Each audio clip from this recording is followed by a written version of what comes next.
Bangladesh cricket বোর্ডের সভাপতি ফারুক আহমেদের পরিচালক মনোনয়ন বাতিল করেছে জাতীয় ক্রীড়া পরিষদ। বৃহস্পতিবার রাতে জাতীয় ক্রীড়া পরিষদ প্রকাশিত এক বিজ্ঞপ্তিতে এ তথ্য জানানো হয়। প্রত্যাহারের কারণ হিসেবে দেখানো হয়েছে ৮ পরিচালকের তার প্রতি অনাস্থা ও বিপিএল নিয়ে জাতীয় ক্রীড়া পরিষদের তদন্ত প্রতিবেদন। এর আগে বাংলাদেশ ক্রিকেট বোর্ডের সভাপতি ফারুক আহমেদের বিরুদ্ধে অনাস্থা জানিয়ে চিঠি দেন বিসিবির ৮ পরিচালক। বুধবার ফারুকের বিরুদ্ধে একাধিক অভিযোগ এনে যুব ও ক্রীড়া মন্ত্রণালয়ের উপদেষ্টা বরাবর চিঠি লিখেছিলেন বোর্ড পরিচালকরা।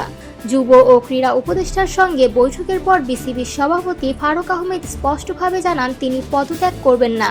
তবে পরিচালকদের অনাস্থা প্রস্তাবে সাড়া দিয়ে জাতীয় ক্রীড়া পরিষদ ফারুকের মনোনয়ন বাতিল করেছে। জাতীয় ক্রীড়া পরিষদের এই বিজ্ঞপ্তির পর বিসিবি সভাপতির পদ শূন্য হয়ে গেল। এখন নতুন কেউ বিসিবির সভাপতি হবেন।